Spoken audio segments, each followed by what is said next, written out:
এটি একটি সিসকোর 2960 ক্যাটালিস্ট সিরিজের একটি সুইচ, লেয়ার 2 সুইচ ম্যানেজেবল। এই সুইচটিকে আমি টেলনেট কনফিগার করা দেখাবো। তো দেখুন, যখন আমরা একটি সুইচ নতুন অবস্থায় কিনি, সেটিতে আমরা কনসোল কেবল কানেক্ট করি এবং ফার্স্ট টাইম অবশ্যই কনফিগার করি যদি সেটা ম্যানেজেবল হয়। এবং আমাদের দ্বিতীয় কাজ হচ্ছে এই ডিভাইসটিকে যাতে বারবার কনসোল পোর্টে কানেক্ট করে কনফিগার না করতে হয়, সেই জন্য এটিকে রিমোটলি কনফিগার করার জন্য টেলনেট অথবা এসএসএইচ কনফিগার করে রাখা। তো টেলনেট কনফিগারেশন সবচেয়ে ইজি, যদিও কমিউনিকেশনটা হয় ক্লিয়ার টেক্সটে, এনক্রিপ্টেড না, সিকিউরিটি কম। তো ধরুন এই সুইচটিকে আমি নাম দিচ্ছি L2 সুইচ। এটি কিন্তু সিসকো প্যাকেটের সাথে দেখার জন্য ডিসপ্লে নেম, বাট এটি কিন্তু আপনার ডিভাইসের কোনো নেম না। ডিভাইসের নামটা কীভাবে চেঞ্জ করতে হয় সেটাও আমি দেখাবো। আমি এটা ডিসপ্লে নেম দিলাম বোঝার সুবিধার্থে, L2 সুইচ, যেহেতু এটি লেয়ার 2 সুইচ। তো এর সাথে আমি কানেক্ট করব হচ্ছে একটি ল্যাপটপ, করবো তার কনসোল পোর্টের মাধ্যমে। এখানে হচ্ছে প্যাকেটের সাথে কেবলিং, দেখুন কানেকশন ক্লিক করলাম, এখান থেকে আমি একটা কনসোল কেবল নিব, কনসোল পোর্টে কানেক্ট করলাম। আর এটি আমার ল্যাপটপের RS232 মানে রিকমেন্ডেড স্ট্যান্ডার্ড 232 সিরিয়াল পোর্টে কানেক্ট করলাম। তো প্র্যাকটিক্যালি যদি আমার ডিভাইসটা নতুন হয়ে থাকে, সেক্ষেত্রে আমি কিন্তু কনসোল পোর্ট তো আমার অবশ্যই থাকবে, কিন্তু আমার ল্যাপটপ বা ডেস্কটপে ট্রেডিশনাল সিরিয়াল পোর্ট বা RS232 পোর্ট থাকবে না। সেক্ষেত্রে আমাকে USB টু সিরিয়াল কনভার্টার ব্যবহার করতে হবে।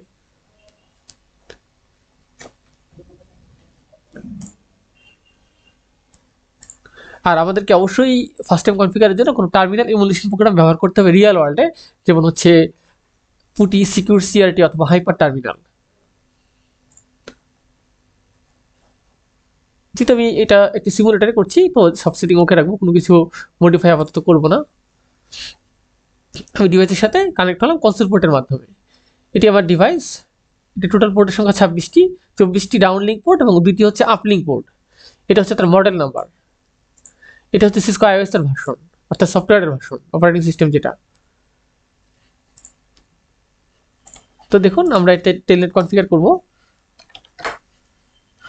তো প্রথম আমি যখন সুইচটিতে লগ ইন করলাম, এটি ছিল ইউজার এক্সিকিউশন মোডে, যখন ইজ গ্রেটার দেন সাইন ছিল। তারপর আসলে হ্যাশ মোড, যেটা হচ্ছে প্রিভিলেজ এক্সিকিউশন মোড। এই মোডে আমরা কিছু কিছু কমান্ড ইউজ করতে পারবো।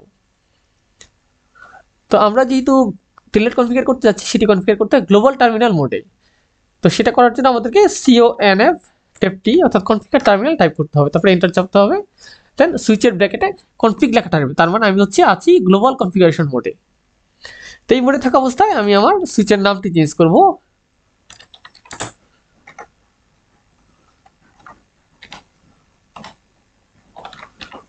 নাম দিলাম L2 সুইচ। তো আমাদের যেহেতু এটি একটি লেয়ার 2 সুইচ, যদিও ম্যানেজেবল, বাট লেয়ার 2 সুইচের কোনো ফিজিক্যাল ইন্টারফেসে আইপি অ্যাড্রেস অ্যাসাইন করা যায় না, সেহেতু আমাকে এটি একটি লজিক্যাল আইপি অ্যাড্রেস অ্যাসাইন করতে হবে তার ভিল্যান পোর্টে, অর্থাৎ ভার্চুয়াল ল্যান পোর্টে। তো আমি সেই জন্য টাইপ করলাম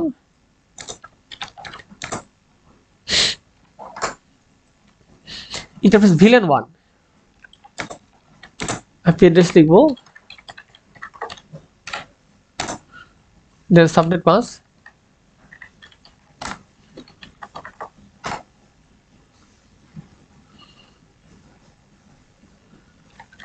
এটি অ্যাক্টিভ করার জন্য নো শাটডাউন কমান্ড দিব এবং অ্যাক্টিভ না হওয়া পর্যন্ত একটু ওয়েট করব। দেখুন এখন আমি আছি ইন্টারফেস কনফিগারেশন মোডে। এই মোডে থেকে বের হওয়ার জন্য আমি এক্সিট প্রেস করব, এক্সিট টাইপ করে এন্টার দিব কিবোর্ড থেকে। এখন আমার কাজ হচ্ছে এই ডিভাইসটিতে একটি পাসওয়ার্ড অ্যাসাইন করা। দুইটা পাসওয়ার্ড লাগবে, একটা ডিভাইসের পাসওয়ার্ড, একটা হচ্ছে টেলনেটের পাসওয়ার্ড।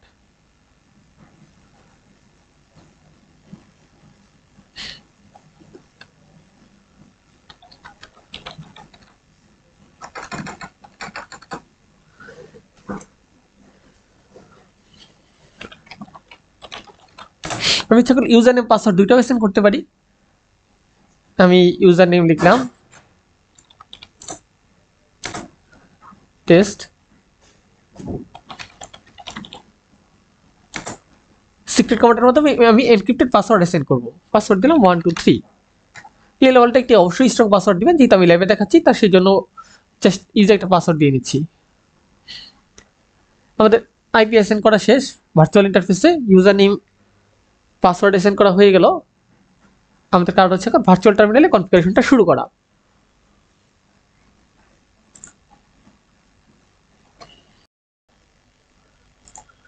তো আমরা ইউজার নেম পাসওয়ার্ড অ্যাসাইন করেছিলাম, দেন আমাদের কাজ হচ্ছে ভার্চুয়াল টার্মিনেশনে কনফিগারেশনটা শুরু করা। সেই জন্য আমাকে লিখতে হবে লাইন ভিটিওয়াই। আমি কয়জনকে অ্যাক্সেস দিব তার উপরে নির্ভর করে আমার এই কমান্ডের বাকি অংশ। লাইন ভিটিওয়াই হচ্ছে লাইন ভার্চুয়াল টার্মিনাল। যদি 0 দিই তাহলে আমি একজনকে অ্যাক্সেস দিব, আমি 0-এর পরে যদি এখানে 2 দিই তাহলে 3 জন অ্যাক্সেস পাবে। এইভাবে আমার যে কয়জনকে এট এ টাইম আমি অ্যাক্সেস দিতে যাচ্ছি ভার্চুয়াল টার্মিনালের মাধ্যমে সেই নাম্বারটা আমাকে এখানে টাইপ করতে হবে। ধরুন আমি এট এ টাইম 3 জনকে অ্যাক্সেস দিতে যাচ্ছি, তাহলে 0-2 লিখবো, 2 জন হলে 0-1 লিখতাম, 4 জন হলে 0-3, এইভাবে লিখতে হবে। আচ্ছা, তো এখন আমার কাজ হচ্ছে এই জিনিসটাকে টেলনেটটাকে অ্যালাউ করা। সেজন্য লিখতে হবে ট্রান্সপোর্ট ইনপুট টেলনেট। আমি যেহেতু ইউজার নেম এবং পাসওয়ার্ড দুইটা দিয়ে লগ ইন করতে চাচ্ছি, সেটা লিখতে হবে লগ ইন লোকাল।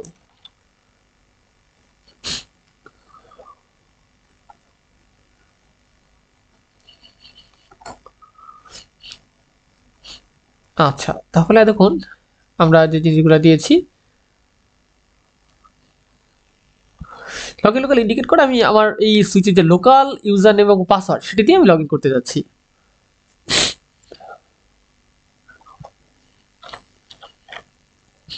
ইনকমন দিয়ে বের হয়ে গেলাম,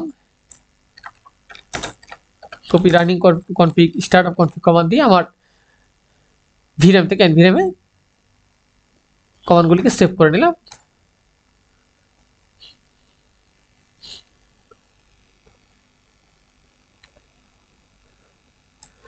আর আমি ভিডিওতে যা দেখাচ্ছি সেগুলি আমি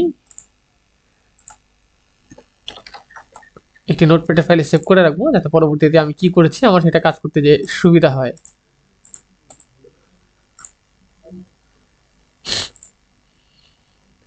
তো দেখুন আমার তাহলে এখানে কনফিগারেশন শেষ। এখন আমি যেহেতু টেলনেটটা কাজ করছে কিনা সেটি চেক করবো, সেক্ষেত্রে আমার কনসোল কেবল থাকলে চলবে না, সেক্ষেত্রে আমাকে কোনো একটা ডিভাইস কানেক্ট করতে হবে সরাসরি ইথারনেট কেবলের সাহায্যে। তাহলে আমরা জানি বিপরীতধর্মী ডিভাইসের ক্ষেত্রে আমাদের লাগে কপার স্ট্রেট থ্রু কেবল। এটা পিসির ইথারনেট পোর্টে দিব, এটার ডাউনলিঙ্ক পোর্ট অর্থাৎ ফার্স্ট ইথারনেট পোর্টে দিব। যেহেতু এই সুইচটাতে শুধুমাত্র 2টি গিগাবিট ইথারনেট পোর্ট আছে আপলিঙ্কের জন্য, আর ডাউনলিঙ্কের জন্য মেইনলি ইউজ করা রিকমেন্ডেড হচ্ছে ফার্স্ট ইথারনেট পোর্ট। আবার কিছু কিছু যেগুলি হাই এন্ড সুইচ সেগুলোতে সবগুলি পোর্টই গিগাবিট ইথারনেট হয়ে থাকে, এবং অনেক ক্ষেত্রে আপলিঙ্ক পোর্ট আমার ফাইবারও সাপোর্ট করতে পারে যেগুলি হাই এন্ড সুইচ। এখন আমার কাজ হচ্ছে এই ডিভাইসটিকে একটি আইপি অ্যাড্রেস অ্যাসাইন করতে হবে, আদারওয়াইজ তো আমি এর সাথে কানেক্ট করতে পারবো না। আমার সুইচ এবং হচ্ছে আমার এন্ড ডিভাইস দুইটাকে হতে হবে সেম নেটওয়ার্ক আন্ডারে। তাহলে আমি সেম নেটওয়ার্কের আইপি দিই, কোনো গেটওয়ে না হলেও চলবে, যেহেতু আমরা ল্যানের মধ্যে আছি। ডিফল্ট আইপি অ্যাড্রেস ব্যবহার করছি ক্লাসফুল।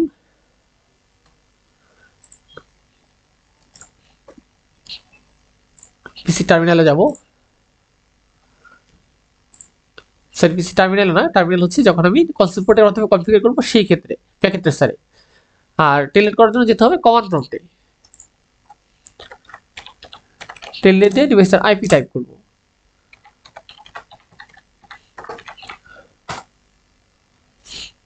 ইউজার নেম চাচ্ছি, ইউজার নেম কি ছিল আমার টেস্ট, এটা বড় হাতের, বাকিগুলো ক্যারেক্টার ছোট হাতের, পাসওয়ার্ড ছিল 1 2 3।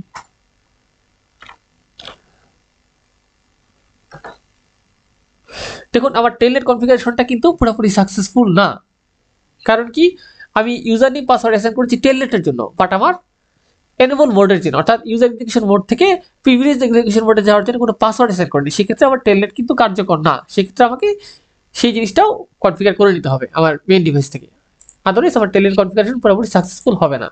তো সেক্ষেত্রে আমি আবার টার্মিনালে যাই, যে ডিভাইসটি কানেক্টেড ছিল সরাসরি ওই ডিভাইসে আমার যেতে হবে।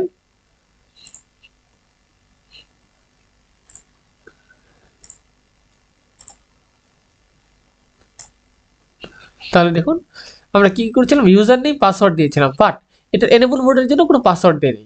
সেক্ষেত্রে কি করতে হবে দেখুন, আমাকে আবার যেতে হবে গ্লোবাল কনফিগারেশন মোডে, সেখানে যে লিখতে হবে এনেবল সিক্রেট, যেহেতু আমি এনক্রিপ্টেড পাসওয়ার্ড দিতে যাচ্ছি, হ্যাশ অ্যালগরিদম এনক্রিপ্টেড, আমি দিলাম হচ্ছে 456।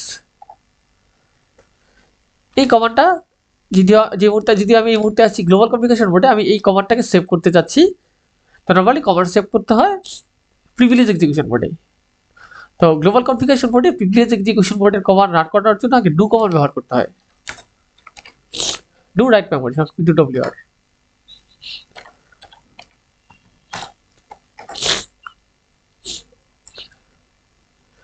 আমি এটা দেখানোর সময় ইচ্ছা করে এই জিনিসটা মিস করেছিলাম, যাতে পরবর্তীতে আমরা বুঝাতে সক্ষম হই যে এই জাতীয় ভুল করলে মানে ফলাফলটা কি আসতে পারে।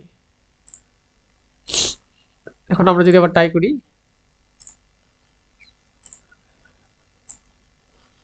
কমান্ড প্রম্পটে টেলনেট দিব, সের আইপি দিব।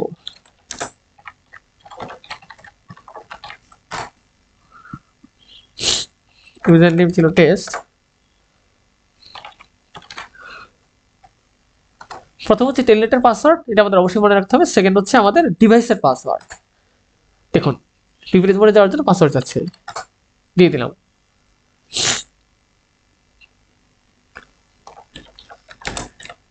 এখন আমি যে কোনো কনফিগারেশন রিমোটলি করতে পারবো, ডাইরেক্টলি কনসোল কেবলকে ডিভাইসের সাথে কানেক্ট হওয়া ছাড়াই। যেটি হচ্ছে টেলনেট করার আমাদের মেইন কারণ।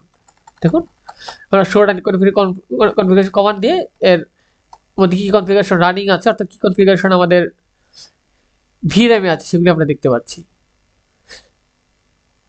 আমরা যে পাসওয়ার্ডগুলো অ্যাসেট করেছিলাম, দুইটা পাসওয়ার্ড, কি হোস্ট নেম দিয়েছিলাম, ইউজার নেম, সবই এখান থেকে দেখতে পাচ্ছি। তাহলে আমাদের টেলনেট কনফিগারেশনটা সাকসেসফুল।